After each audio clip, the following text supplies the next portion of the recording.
రెడీకా Badlapur school సంబంధించిన వార్తపై follow up కథనం ఇది మీరు చూస్తున్నారు. ఆ చిన్నారులపై అత్యాచారం తర్వాత మహారాష్ట్రలో మహా వికాస్ అఘాడీ కూటమి నిరసనలు తెలియజేసింది.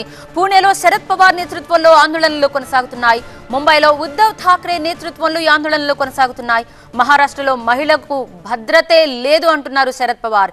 ఈ ఘటనపై రాష్ట్రపతి చర్యలు తీసుకోవాలని డిమాండ్ చేస్తున్నారు ఇటు ఉద్ధవ్ ఠాక్రే. మహారాష్ట్రలోని బద్లాపూర్లో ఇద్దరు చిన్నారులపై దారుణమైన ఘటన జరిగింది. అదే అత్యాచార ఘటన. ఈ ఘటనపై నిరసనలు మార్మోగుతున్నాయి. విపక్ష మహా వికాస్ అఘాడీ రాష్ట్ర వ్యాప్తంగా ఆందోళనలు చేపట్టింది.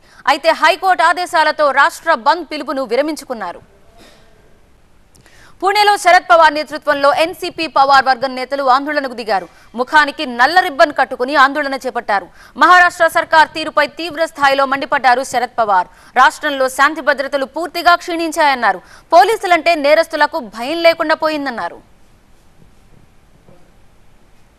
ముంబైలో ఆందోళనలకు శివసేన ఉద్ధవ్ వర్గం చీఫ్ ఉద్ధవ్ ఠాక్రే నేతృత్వం వహించారు.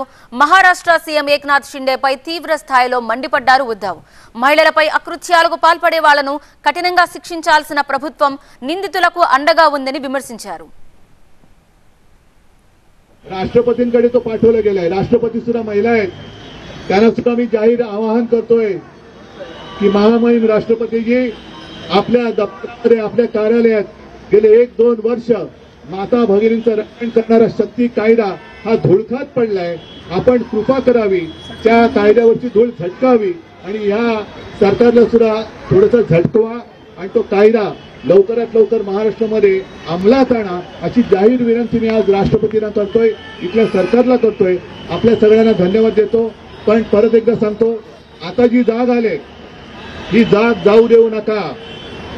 कारण प्रत्येक घरात ही चिंता आहे. माझी मुलगी शाळेत जाते, ती सुरक्षित आहे का? माझी बहीण ऑफिसमध्ये जाते, ही सुरक्षित आहे का? माझी आई ऑफिसमध्ये जाते, सुरक्षित आहे का?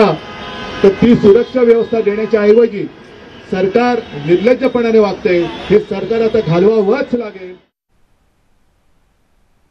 రాష్ట్రంలో షిండే సర్కార్ను గద్దె దింపితేనే మహిళలకు రక్షణ సాధ్యమవుతుందన్నారు ఉద్ధవ్ ఠాక్రే.